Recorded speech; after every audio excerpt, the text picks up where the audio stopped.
దాని యథార్థ జ్ఞానం చేత పోతాయి తప్ప ఇంకా దాంతో పోయలేదు. అందుకొరకే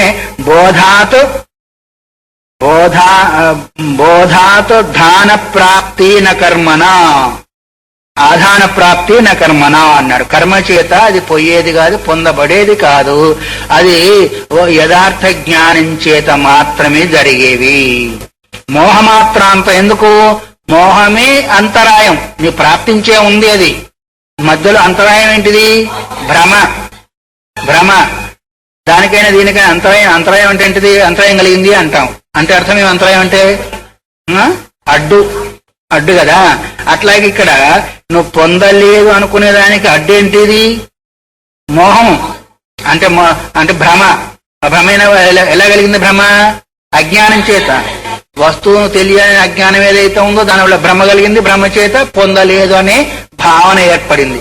అందువల్ల మోహమాత్రాంతరాయత్వాత్ క్రియయా తే న సిద్ధ్యత, క్రియ చేత సిద్ధించేది కాదు. మొదటి రెండో క్రియ చేత సిద్ధించేవి. ఏ క్రియ చేత? శాస్త్రానుకూలమైన క్రియ. దాన్ని కూడా తెలుసుకొని చేసినందువల్ల. అక్కడ గుర్తించండి మీరు, తెలుసుకోవడము చేయడం రెండు ఉన్నాయి. ఇక్కడ కేవలం తెలుసుకోవడమే, చేసేది లేదు. ఎంత తేలికైంది చూడండి. అక్కడేమో తెలుసుకోవడము చేయడము, ఇక్కడ కేవలం తెలుసుకోవడం మాత్రం చేతనే పొందబడతాయి కానీ చేసేది అవసరము లేదు. అది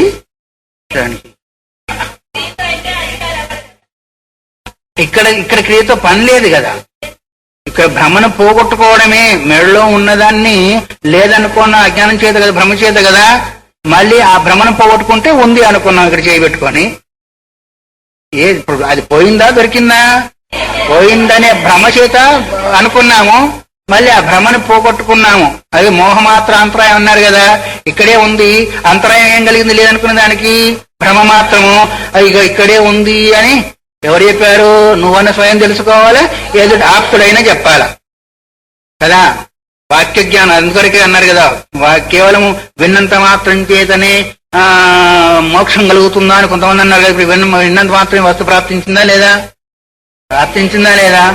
విన్నంత మాత్రం చేత ప్రాప్తించిందా, భ్రమ పోయిందా? విచారించాలి. ఇక్కడ విచారించాలి. ఎందుకంటే వాక్యం యొక్క తికమకలు మీకు కొత్త కాబట్టి మనం వస్తువు దొరకలేదు, భ్రమ పోయింది.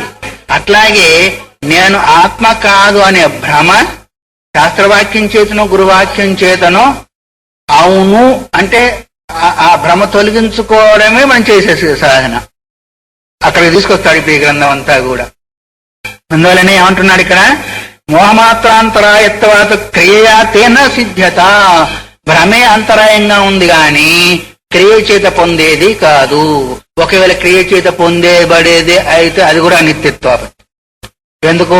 మనం క్రియ చేసిన అందువల్ల అన్నం ఉడికింది, అదేమైంది, మళ్ళీ అయిపోయింది, నష్టమైంది. ఇది కూడా క్రియ చేత ఒకవేళ పొందుతుంది అంటే నీ మోక్షం కూడా నష్టం అయిపోయేది, అనిత్యత్వం. క్రియా సాధ్యం, మోక్షం కాదు. మరి ఇప్పుడు ఎందుకు చేస్తున్నారు మరి ధ్యానం వగేరా? అంతఃకరణ శుద్ధి అంటే అర్థం ఏంటిది? అది అక్కడున్నా చెప్పింది, మీ అందరూ చెప్పలేదు. నేను కాదనుకునే భ్రమ నేనే అని ఆ భ్రమను పోగొట్టుకునేదానికి ఇన్ని కార్యాలు జరుగుతా ఉంటాయి. దేహం, ప్రాణం, అదేం కర్మ? ధ్యానం చేసి నువ్వు మోక్షాన్ని పొందేదానికి చేయడం లేదు, భ్రమను పోగొట్టుకునేదానికి చేస్తున్నావు. భ్రమను పోగొట్టుకొని చేస్తున్నప్పుడు గుడ్డ తెల్లబడేదానికి నువ్వు సబ్బు పెట్టడం లేదు, మురికి పోయేదానికి సబ్బు పెడుతున్నావు. అది చూసుకో.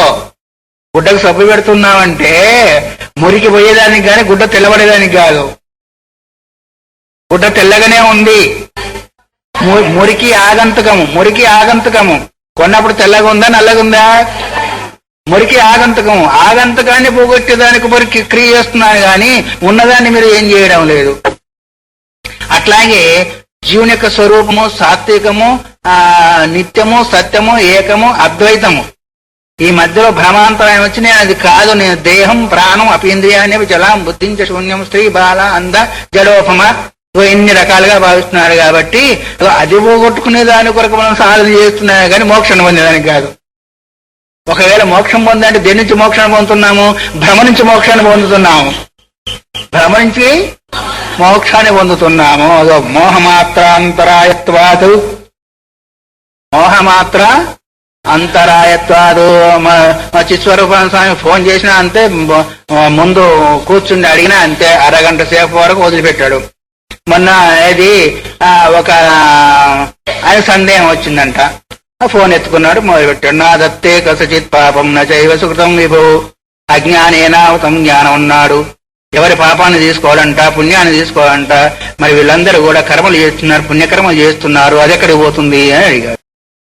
పుణ్యకర్మలు చేస్తే కదా దీనివల్ల భగవంతుడు మనకేదో ఇస్తున్నాడు అనుకుంటున్నాం మనము. ఆయన పుణ్యాన్ని తీసుకొని పాపాన్ని తీసుకోవాలంటే నువ్వు చేసింది ఎవరు ఇస్తున్నట్టు? అజ్ఞానైనావృతం జ్ఞానం తేన ముహ్యంతి. నేను తీసుకున్న దానికి అది కించిత్ దళం చులకోదం అని ఏది మనకు ఈ శివగీతలో కూడా వస్తుంది. రాముడు విశ్వరూపాన్ని చూసి ఆయన ప్రార్థన చేస్తూ కించిత్ దళం చులకోదకంగా దళం గాని నీళ్లు గాని తీసుకొని అన్ని రకాలైన ఆస్తిత్వం అంటే ఇది కూడా మృషైవ అని మిథ్య అన్నారు. ఆయనకి ఏమట్టింది తీసుకున్న దానికి ఇచ్చేదానికి? నీ భావనే ఇస్తుంది, నీ భావనే కప్పేస్తుంది. భావనా పారిశుద్ధ్యం కొరకు నువ్వు కర్మ చేస్తున్నావు, ధ్యానం చేస్తున్నావు, జపం చేస్తున్నాం, కానీ మోక్షాన్ని పొందేదానికి కాదు. ఇక్కడ మోక్షాన్ని పొందాము మనము, మనకు పోయింది అనే భ్రమను పోగొట్టుకునే దాని కొరకు మనకు ఆ వాక్యం అవసరమైంది. కానీ మోహమాత్ర అంతరాయత్వాతు, భ్రమ మాత్ర అంతరాయత్వాతు, అజ్ఞాన మాత్ర అంతరాయత్వాతు. ఏదైనా అనుకూలం చేసుకుని ఎంత తేలికగా చెప్పేసాను. కాబట్టి అది పోవాలంటే బాగా, ఇప్పుడు నేను రాకముందు ఉంచున్న పాత్ర నల్లబడి ఇప్పుడు తోమాలంటే అది రంధ్రాలైనా పడతాయి కానీ మసిపోదు. మన చిత్తాలన్నీ కూడా అట్లా మసిపెట్టిపోయినాయి ఆ జన్మల నుంచి. అందుకొరకే అనేక జన్మ సంసిద్ధి అని ఎందుకు వచ్చేసింది అంటే, అనేక జన్మల నుంచి మట్టి పట్టుకొని ఉంది కాబట్టి అది పోయేంత వరకు రుద్దుతూ ఉండాల్సిందే. ఏం రుద్దడము? శ్రవణం అన్నా చేయి, మననం అన్నా చేయి, నిరుధ్యాసనం అన్నా చేయి. ఈ ప్రకారంలో అటు యోగమైనా చేయి, ఇటు భక్తి అయినా చేయి, ఇటు నిష్కామ కర్మైనా చేయి. మొత్తానికి చేసేందు కొరకు అంటే మోహాన్ని పోగొట్టుకునే దాని కొరకు గాని మోక్షాన్ని పొందేదానికి కాదు. అందుకకే మోహక్షయమే మోక్షము అన్నారు. ఎంత తేలిగ్గా ఉంది. మనం ఎంతో బరువుగా ఉన్నట్టు భావిస్తున్నాం. విన్నప్పుడు తేలికగానే ఉంటుంది, బయటికి పోతే మళ్ళీ వారి వెక్కిపోతుంటుంది. అందువల్లనే నా క్రియాత సిద్ధ్యత, క్రియ చేత అవి సిద్ధించేవి కాదు. మధ్యం చేత అంటే నువ్వు ఆ భ్రమను పోగొట్టుకుంటే చాలు. మొదటిలో క్రియ చేత సిద్ధించేది, ఇవి రెండేమో భ్రమను పోగొట్టుకుంటే చేసేవి. కస్మాత్ పునరాత్మ వస్తు యాథాత్మ బోధ మాత్రేణ అభిలషిత నిరతిజేసుకాప్తి నిశేష దుఃఖ నివృత్తి భవత నాతో కర్మనేతి ఉచ్యతే. తర్వాత కర్మనేదని పూర్వపక్షి సమానం చెప్తున్నారు. తస్మాత్ ఆత్మవస్తు యాథాత్మ్యావబోధ మాత్రాదేవ. ఇప్పుడు ఏమనుకున్నాము? ఇక్కడ ఉన్నదని తెలుసుకున్నంత మాత్రం చేతనే భ్రమ పోయింది అన్నావు కదా. వస్తువు యొక్క యథార్థ స్వరూపాన్ని తెలుసుకున్నంత మాత్రం చేతనే. కస్మాత్ వదిలిపెట్టండి. ఆత్మవస్తు యాథాత్మదత్తావబోధ మాత్రాదేవ అంటే అర్థం ఏంటి? ఆత్మ యొక్క వాస్తవిక స్వరూపాన్ని తెలుసుకున్నంత మాత్రం చేతనే అభిలషిత నిరతే సుఖావాప్తి నిశేష దుఃఖ నివృత్తి కస్మాత్ భవతః నతు కర్మనేతి. కర్మ చేత కాదు, ఆత్మ యొక్క యథార్థ స్వరూపాన్ని తెలుసుకున్నంత మాత్రం చేతనే. ఏంటిది ఇక్కడ ఏమన్నారు? నిరతిశయ సుఖ అవాప్తి నిశేష దుఃఖ నివృత్తి అన్నారు. నిరతిశయ సుఖం ఏంటిది? నేను చెప్పుకున్నాం కదా, అతిశయ సుఖం అంటే విషయ సుఖము, అతిశయ సుఖము. ఆత్మసుఖము, నిరతిశయ సుఖము. ఆత్మను తెలుసుకున్నంత మాత్రం చేతనే నిరతిశయ సుఖము పొందుతున్నాము. నిశ్శేషమైన దుఃఖాన్ని. విశేషమైన దుఃఖం ఏంటిది? ఆధ్యాత్మిక ఆది భౌతిక ఆది దైవిక దుఃఖాలన్నీ కూడా సంపూర్ణంగా నిశ్శేషంగా అంటే ఏమాత్రం కూడా శేషం లేకుండా అన్నారు. శేషం అంటే ఏంటిది? మిగిలి ఉండడం. నిశ్శేషం అంటే మిగిలి ఉండకుండా. ఇక అసలు దుఃఖం అనేది అంటే దుఃఖరహిత సుఖ ప్రాప్తి. దేనివల్ల కలుగుతుంది అంటున్నావు? తెలుసుకున్నంత మాత్రం చేతనే ఇవి ఉండగలుగుతున్నాయి అంటున్నావు.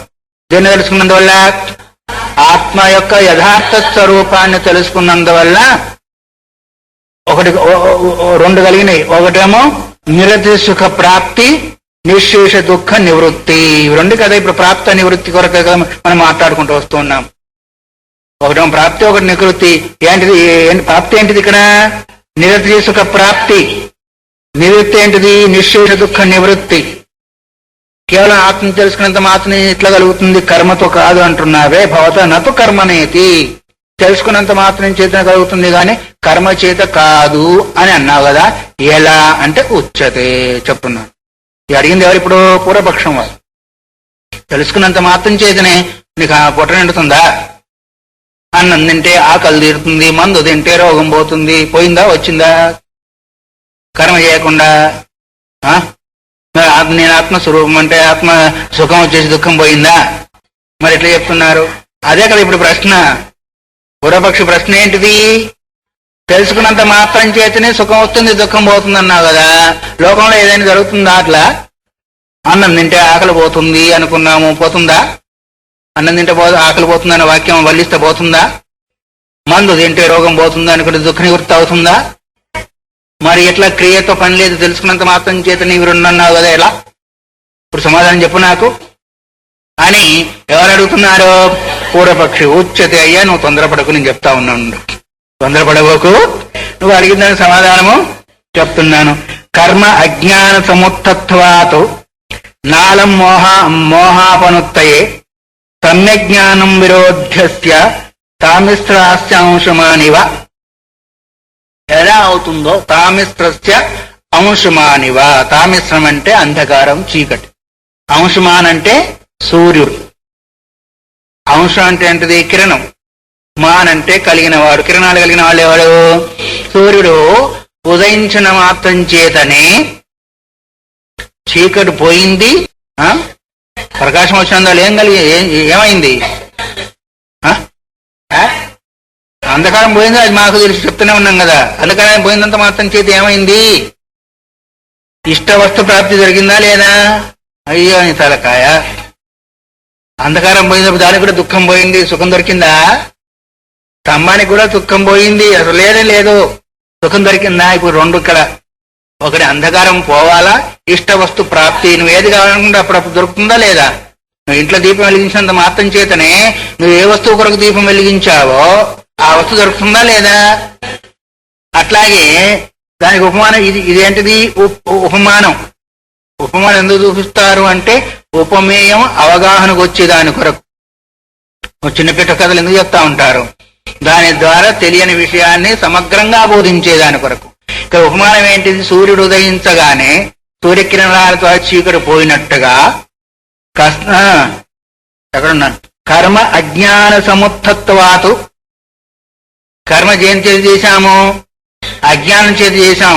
ఏం అజ్ఞానము? స్వరూపాజ్ఞానం చేతి చేశాం. నాకంటే భిన్నంగా ఉంది, నాకు సుఖప్రాప్తి దానివల్ల వస్తుందని అనుకున్న కారణం చేత చేశాం కదా. అంటే అజ్ఞానత్వాతు నాలం మోహాపనుత్తయే. అజ్ఞానము చేత కర్మ చేశాం కాబట్టి మళ్ళీ కర్మ చేత అజ్ఞానం పోయేదానికి వీలు లేదు. కర్మే అజ్ఞానంతో జరిగినప్పుడు మళ్ళీ కర్మ చేస్తే అజ్ఞానం ఎట్లా పోతుంది? చీకటితో పోతుందా? ఇప్పుడు అట్లాగే ఉంది, చీకటితోనే పోయింది. మనం కర్మ చేసింది అజ్ఞానం చేత చేశాము, మళ్ళీ కర్మ చేస్తే పోతుంది అంటున్నావు కదా, ఎట్లా పోతుంది? కర్మ ఇంకా అజ్ఞానం వృద్ధి పొందుతుందా పోతుందా? అందుకొరకే చీకటి చేత చీకటి ఎట్లాగైతే పోదో అట్లాగే కర్మ చేత అజ్ఞానము పోదు. సమ్యజ్ఞానం విరోధి అస్య. అజ్ఞానానికి విరోధి ఎవరు? జ్ఞానం. చీకటికి విరోధి ఎవరు? వెలుతురైనట్టుగానే కర్మకు విరోధి కాదు. కర్మకి విరోధి కాదు. ఎవరు విరోధి? మరి అనుకోండి, మీరు దాంట్లో ఇంకా 10 మంది వచ్చి ఆడవాళ్ళు వచ్చినా కూర్చుని పెట్టుకుంటారు, ఎవరన్నా మంచి మొగడు వచ్చి కూర్చుని పెట్టుకుంటారా? అంటే సజాతి విరోధి అవుతుందా? కాదు. అట్లాగే విజాతికి కాదు. అందుకొరకు సజాతికి విజాతి విరోధి గాని సజాతికి సజాతి విరోధి కాదు. అట్లాగే కర్మ అజ్ఞానం చేత కలిగింది కాబట్టి మళ్ళీ కర్మ చేసినందువల్ల అజ్ఞానం పోతుందంటే అజ్ఞానం పెరుగుతుందా పోతుందా? అందువల్లనే ఇక్కడ సమ్యజ్ఞానం విరోధి అస్య అంటే అస్య అజ్ఞానస్య. సమ్యజ్ఞానం అంటే మామూలు జ్ఞానం కూడా కాదు. సమ్యజ్ఞానం అంటే అర్థం ఏంటిది? దృఢ జ్ఞానం. ఇప్పుడు సూర్యుడు ఉన్నాడా? వెళ్తుందా లేదా? చీకటి ఉందా? లేదు. కానీ సూర్యుని యొక్క ప్రకాశం మధ్యాహ్నం బాగా ఉంటుంది. అప్పుడు ఏమాత్రమైన మందత్వం ఉంటుందా? ఇదో మామూలు జ్ఞానం అనుకోండి. సూర్యప్రకాశం వల్ల అంతటా ఎట్లా ఇది బాగా వెళ్తుందో అది సమ్యజ్ఞానం. దానిలో వస్తువు కనిపించదు అనేది ఇప్పుడు కూడా కనిపించదని కాదు. ఇప్పుడు మనము 0 వరకు వెలిగించాం, వెళ్తురు వచ్చిందా లేదా? మనకు కనిపిస్తుందా లేదా వస్తువు? మరి దానికి ట్యూబ్ లైట్ వేసాం అప్పుడు, మరి అదేం చేసినట్టు? మొదటి బల్బు ఏం చేసినట్టు? చీకటిని పోగొట్టిందా? కొంచెం చీకటిని పోగొట్టిందా లేదా? పోగొట్టింది. కానీ ఏమాత్రం కూడా చీకటి లేకుండా ఉండేట్టు చేసేది ఏంటిది? అది సమ్యక్ వెలుతురు. ఎట్లాగో అట్లాగే సమ్యక్ జ్ఞానం చేత మామూలు జ్ఞానం చేత ఈ అజ్ఞానం పోయేది కాదు. మామూలు జ్ఞానం చేత మామూలు అజ్ఞానం పోతుంది. మామూలు అజ్ఞానం అంటే ఏంటిది? నాకు వంకాయ అంటే తెలియలేదు, ఇది వంకాయ, సామాన్య అజ్ఞానం కదా. అది ఒక్కొక్క వస్తువు సంబంధించింది సామాన్య జ్ఞానము. సామాన్య జ్ఞానం సామాన్య జ్ఞానం చేత పోతుంది. విశేష అజ్ఞానం విశేష జ్ఞానం, అదే దృఢ జ్ఞానం చేత. విశేష జ్ఞానం ఏంటిది? నా స్వరూపం ఇటువంటిది అని తెలియనితనమే విశేష అజ్ఞానము. అది మనం ఆ స్వరూపం ఇటువంటిదేనో అని ఎప్పుడైతే తెలుసుకుంటామో అప్పుడు సమ్యక్ జ్ఞానము. ఆ సమ్యక్ జ్ఞానము భ్రమరహితమై ఉండాలా. అందుకని సమ్యక్ జ్ఞానం విరోధి అస్య తామిస్య అంశమానివ. అజ్ఞానానికి సమ్యక్ జ్ఞానం విరోధే కాని కర్మ విరోధి కాదు. ఎందుకంటే కర్మ చేసింది అజ్ఞానంతో చేశాము, జ్ఞానంతో కాదు చేసింది. అందువల్ల మళ్ళీ దాన్ని అజ్ఞానాన్ని కర్మతో పోగొడతానంటే ఇంకా నీకు అజ్ఞానం పెరుగుతుందే కానీ కరగదు. ఎలా? ఇప్పుడు మోక్షం అంటే శరీర రాహిత్యం అనుకున్నాం కదా. కర్మ చేశాము, ఆ కర్మ దేని కొరకు చేస్తున్నాం? మనము మోక్షం కావాలని చేస్తున్నాము. మోక్షానికి సంబంధించిన కర్మ ఏంటిది? కర్మ. అది ఉపాసన అయిపోయా.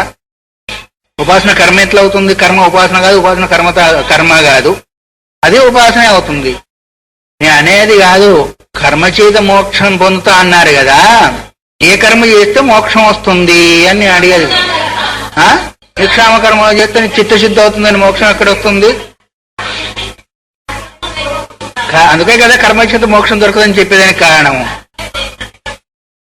కర్మ చేత మోక్షం దొరకదని ఏ కర్మ చేస్తే నీకు మోక్షం వస్తుందో చెప్పు అని అడగడం కదా. ఇప్పుడు జ్ఞానం చేత అంటున్నావు కదా, జ్ఞానం చేత కాదు కర్మ చేతనే మోక్షం. ఏ కర్మ చేస్తే మోక్షం వస్తుంది? అందుకే కదా 4 కర్మలు చెప్పేశాడు. నిత్య నైమిత్తిక కర్మలు, కామ్య నిషిద్ధ కర్మలు. వీటిని ఆచరించినట్టు చేస్తాము అంటే అవి అజ్ఞానం చేత జరిగేది కాబట్టి ఇంకా అజ్ఞానం పెరుగుతుందే కానీ. ఒకవేళ ఆ విధంగా అది పొందము ఇది పొందము ఇది చేస్తాం అది చేస్తాం అంటేనే కదా ఒకటి మోక్షాన్ని ఇస్తుందా, అన్ని కలిపి మోక్షాన్ని ఇస్తుందా అని చెప్పాను నిన్న. అట్లా అయ్యేదానికి లేదు, ఇట్లా అయ్యేదానికి లేదు. అట్లాగే స్వరూప అజ్ఞానం చేత మోక్షం అంటున్నాం, కర్మ చేత కాదంటున్నావు అంటే అజ్ఞానం చేతనే కర్మ చేశాడు. మళ్ళీ కర్మ చేతను చేస్తా అంటే ఏ కర్మ చేస్తే ఆ అజ్ఞానం పోతుంది? స్వరూప అజ్ఞానం. ఇంకా అజ్ఞానం పెంచుతుందే కానీ అజ్ఞానాన్ని పోగొట్టదు. అందుకరికి సమ్యక్ అవబోధ జ్ఞానేనా అన్నాడు. ఇక్కడ ఏమన్నాడు? సమ్యక్ జ్ఞానం విరోధి అస్య అజ్ఞానస్య.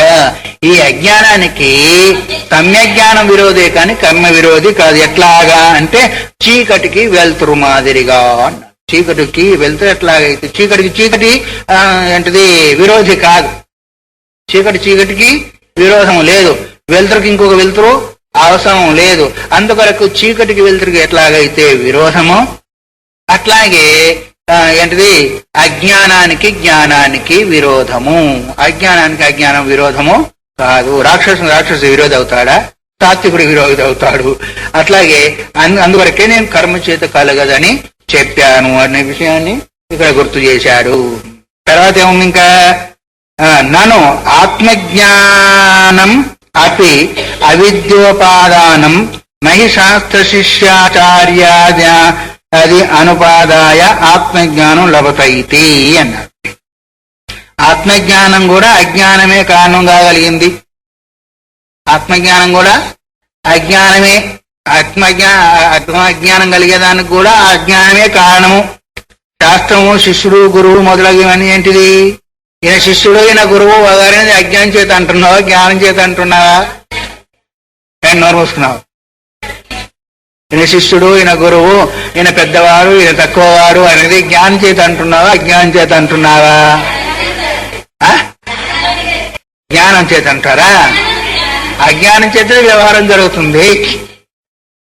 ఇప్పుడు గురువు ద్వారా నేను శాస్త్రాన్ని పొందుతున్నాను అన్నావు, అజ్ఞానం చేత అన్నావా జ్ఞానం చేత అన్నావా? నీకు ఆత్మజ్ఞానం కలిగిందంటే కూడా అజ్ఞానం చేత కలిగినట్టే కదా. కర్మ అజ్ఞానం చేత కలిగిందన్నావు కదా. జ్ఞానము తను ఉత్పన్నమయ్యేదాని యందు శాస్త్రాన్ని అపేక్షిస్తుంది. ఎందుకు? దేని ఉత్పన్నమందో జ్ఞానోత్పన్నము స్వతసిద్ధమైంది. కానీ అజ్ఞానం ఎప్పుడైతే తొలగుతుందో దాన్ని నివర్తింపజేసించేదానికి ఏంటిది? సూర్యోదయం అయిన తర్వాత చీకటి ఎట్లాగైతే పోయిందో జ్ఞానోదయం అయిన తర్వాత అజ్ఞానం పోయింది. అలాగే ఇక్కడ కర్మ ఎట్లా అవుతుంది అంటే అజ్ఞానం ఉన్నంత వరకు కర్మ ఉండనే ఉంటుంది, కర్మ చేస్తూనే ఉంటుంది. అందువల్ల ఆ అజ్ఞానం ఎప్పుడైతే ఉత్పన్నమైందో అవిద్య నివృత్తో కర్మ పునఃస్వాత్మోత్పత్త ఉత్పన్నంచ. అవిద్య నివృత్తి అయ్యేదానికి కర్మ అక్కడ సహకరించదు. అందువల్ల అంటే దేనివల్ల ఏం పుట్టింది? అవిద్య వల్ల కర్మ పుట్టిందా, కర్మ వల్ల అవిద్య పుట్టిందా? అవిద్య చేత కర్మ చేస్తున్నాడు కాబట్టి జనక జనితృ భావం చేత కర్మ ఏంటిది? జనకం. అవిద్య ఏంటిది? జనితృ. జనితృ అంటే పుట్టించేది అని. ఏదన్నందో లేదు పుట్టింది, అవిద్య ఉన్నందువల్ల కర్మ పుట్టింది కాబట్టి అక్కడ అవిద్య ఉన్నందువల్ల జ్ఞానం పుట్టడంలా అవిద్యకు విరోధి జ్ఞానం. అందువల్ల నువ్వు చెప్పింది ఏదైతే ఇక్కడ సమంజసం అయ్యే అవకాశము లేదు అనేదాన్ని గుర్తు చేస్తూ నచ క్రియా ఆత్మజ్ఞానవత్ స్వాత్మ ప్రతిలంబకాల ఏవ సర్గాది ఫలేన కర్తారం సంబధ్నాతి. ఎందుకు అంటే ఆత్మజ్ఞానమేమో ఆ ఉత్పన్నమైన సమయంలోనే తన యొక్క ఫలాన్ని ఇస్తోంది, కానీ క్రియ అలాంటిది కాదు. క్రియ చేసినప్పుడు నీ స్వర్గాది ఫలాలు రావు. వస్తాయా? యజ్ఞయాగాదులు చేశావు, ఎప్పుడు నువ్వు స్వర్గానికి పోయేది? చచ్చిన తర్వాత. తర్వాత అంటే భోజనం చేసిన తర్వాతనా, కూర్చొని పడుకొని లేచిన తర్వాతనా? ఎప్పుడు? శరీరాన్ని వదిలిపెట్టిన తర్వాత గాని అక్కడ పోతావు. అయితే క్రియ సమకాలంలో స్వర్గాది భోగాలు లభించాయా? లభించలేదు. కానీ జ్ఞానోత్పన్న సమకాలంలో అజ్ఞానం ఇక్కడ సూర్యుడు వచ్చాడు, చీకటి పోయింది. సూర్యుడు వచ్చిన తర్వాత కొద్దిసేపటికి అయ్యో ఇంతకాలం ఉంచుందని అప్పుడే పొద్దున కొద్దిసేపు ఉండు అంటుందా చీకటి సూర్యునితో? ఎప్పుడైతే సూర్యుడు ఉదయం అయ్యాడు చీకటి పోయింది. అట్లాగే ఎప్పుడైతే జ్ఞానోత్పన్నమైందో ఆ సమకాలంలోనే అజ్ఞాన వృత్తి అయింది. కానీ ఇక్కడ కర్మచేత జనింపబడే ఉత్పన్నమయ్యే స్వర్గాది భోగాలు కర్మ చేసినప్పుడే ఉత్పన్నం కావడం లేదు, కాలాంతరంలో. అందుకే ఆత్మజ్ఞానం నచ క్రియ ఆత్మజ్ఞానవత్. ఆత్మజ్ఞానం వలె కర్మ స్వాత్మ ప్రతిలంబకాల ఏవ తాను లభించిన సమయముల్లోని స్వర్గాది ఫలైన కర్తారం సంబధ్నాతి. ఆ కర్మలు చేసే కర్తను కర్మ చేసిన సమయంలోనే పంపించడం లేదు. కానీ జ్ఞానం అయితేనేమో ఆ కర్తకు అప్పుడే ఆ క్షణంలోనే ఆత్మజ్ఞానం కలిగిన సమకాలంలోనే ఏం చేస్తుంది? అవిద్యను నశింపజేస్తుంది. ఇప్పుడు అవిద్య చేత కర్మ చేశాడు, కర్మ సమకాలంలో ఫలం మాత్రము లభించలేదు. అందువల్ల ఆత్మజ్ఞానం పురుషార్థ సిద్ధో నోత్పద్యమాన స్వరూప వ్యతిరేకేన అన్యద్రూపాంతం సాధనాంతం వా అపేక్షతే. ఆత్మజ్ఞానము తన యొక్క స్వరూపం కంటే భిన్నంగా ఇంకొక రూపాన్ని పొందదు, వేరే సాధనను అపేక్షించదు. ఎందుకంటే అది స్వతసిద్ధమై ఉంది. అందులో స్వతసిద్ధమైన వస్తువు ఇంకొక దాన్ని అపేక్షించదు. ఎందుకంటే సూర్యుడు కనిపిస్తున్న సమయం లోపల, సూర్యుడు ప్రకాశిస్తున్న సమయం లోపల దాన్ని చూసేదానికి ఇంకొకటి కావాలా? ఇప్పుడు ఒక వస్తువును సూర్యుని వదిలిపెట్టండి, టార్చ్ ద్వారా మనం చూసాం. టార్చ్ను చూసేదానికి ఇంకొక టార్చ్ కావాలా?